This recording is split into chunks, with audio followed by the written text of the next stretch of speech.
So I'm going to introduce you to the project that we're going to build as you go through the various lectures within this course.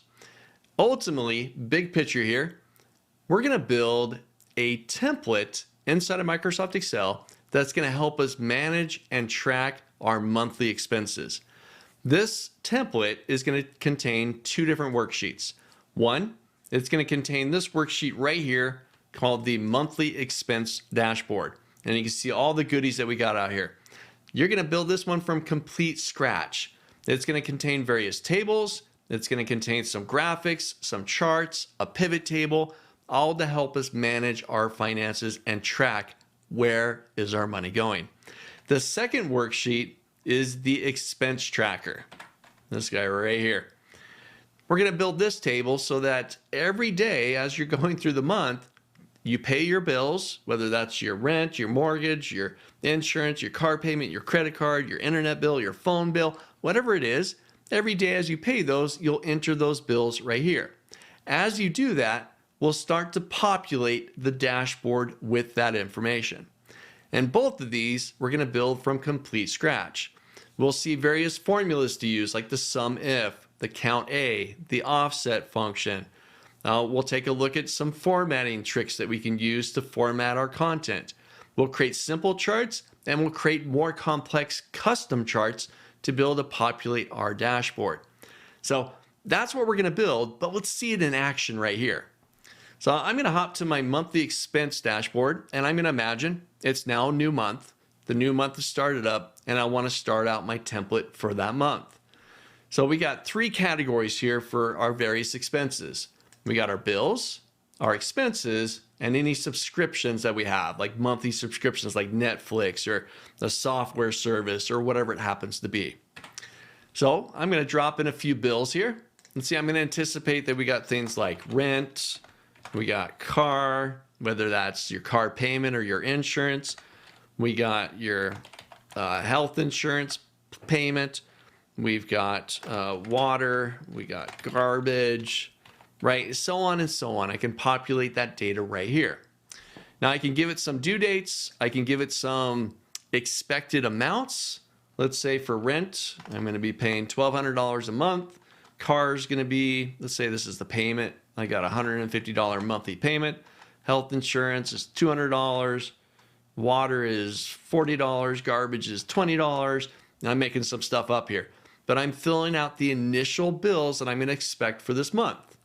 Maybe I've got some expenses, things like food, and I'll budget $500 for food a month. Is that good? I don't know. We've got kids, right? How much am I going to spend on kids? $100?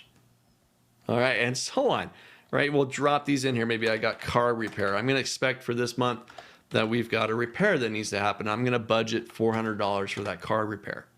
Right, as I'm filling that out, we're going to start to see some of the data come to life within this dashboard. For example, I'm starting to see a budget versus actual chart start to populate with some data. Now, maybe I'll put a subscription in there. Let's do Netflix. All right, so some expected bills, expenses, and subscriptions for the month.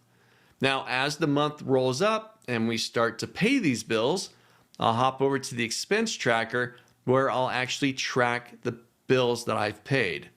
So now I've got a nice little drop down with those bills that I just input. So let's say we got rent, and that was due, or I paid that on the 6th, and it was for $1,200. And then maybe I've got, I went to the store, bought food. I did this on the 2nd. And I spent $200. And then the kids needed something, right? And I paid maybe a school fee for the kids. And I did this on the 10th, and I paid $50 inside of a school fee. So now I'm starting to fill out the expense tracker here. As I go back to the monthly dashboard, now it's really starting to come to life. I've got some values inside there that's being pulled back from that tracker that we just filled out. I can see how much we actually spent on some of those bills. My charts are starting to populate. I can see a budget versus actual amount in there. I can get a percentage of bills, expenses, and subscriptions. 0% for subscriptions right now because I didn't pay my Netflix bill. Let's pay that really quick. Netflix. I paid that on the 12th, and it was for $12.99. All right, there we go. It's in there, and now I've got a 1% for my subscription rate inside there. All right, now I can also fill out income. It's not only about what's going out, but we want to know about what's coming in as well. So perhaps I've got a paycheck.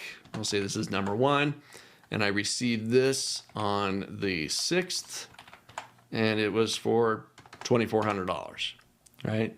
So now I'm starting to see, again, it come to life here. I've got my various tables where I can get a breakdown for each of the categories. I've got some charts that are populating. I've got some nice little tags or call outs here for me. And then I've got a pivot table. Pivot tables need to be refreshed. So I click into that table. I can go to pivot table analyze, and I'll refresh that. And I'm starting to get that data from the expense tracker and a nice little chart showing me where my money's going. Holy cow, right? But this is what we're going to build. We're going to go through several lectures from the ground up. We're going to build a personal budget template to help us manage our income, manage our bills. Where's the money going?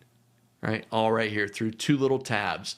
Monthly expense dashboard, where we can get all the graphics, get high level data, and then the low level where we can see what's actually happening here. And we can track our expenses. So get ready. We're going to jump in and we're going to take a look at how to build this. And I'm going to throw a few other topics in there towards the end of the course.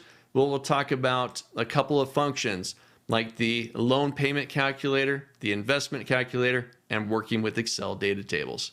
So get ready. Let's jump in.